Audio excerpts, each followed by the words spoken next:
রমজানে চাহিদার শীর্ষে থাকে লেবু, শসা, বেগুন আর কাঁচামরিচের মতো পণ্য। রোজার শুরুতে এসব পণ্যের দাম কয়েকগুণ বেড়ে যায়।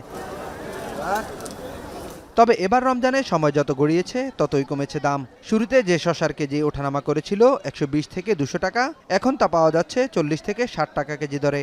200 টাকার কাঁচামরিচ মিলছে 80 থেকে 100 টাকায়। 150 টাকা হালির লেবু রোজার মাঝামাঝিতে এসে নেমেছে 40 থেকে 60 টাকায়। গাজরের দামও নেমেছে প্রায় অর্ধেকে। বিক্রেতারা বলছেন, দাম কমার সঙ্গে বাজারে ক্রেতার সংখ্যাও কমেছে। টমাটো 50, ওই ক্ষীরা হইলো 50, বেগুন 50, লেবু আলি 40। আগে মনে কর শসা বেচে 100 টাকা 180 টাকা, এখন শসা হয়ে গেছে 50 টাকা, হাইটে এখন লোকে নেই। ক্রেতারা বলছেন, রোজার শুরুতে বাজারে অস্থিরতা কেটে কিছুটা স্বস্তি ফিরতে শুরু করেছে। 7 রোজা, 8 রোজা, 10 রোজার দিকে এরপরে দাম কমতে দিকে আছে। এখন মানুষের কেনাকাটা সহনীয় আছে আর কি। আমার কাছে মনে হয় যে রমজান হিসেবে যে দাম আছে এই দামটা ঠিকই আছে।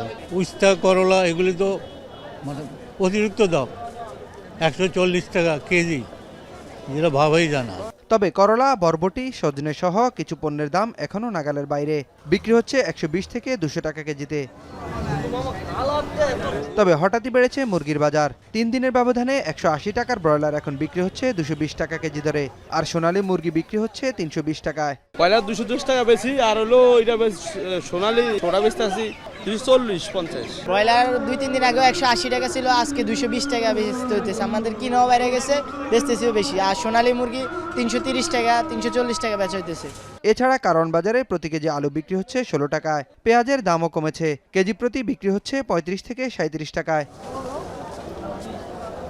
নাইম কামাল, এখন, ঢাকা।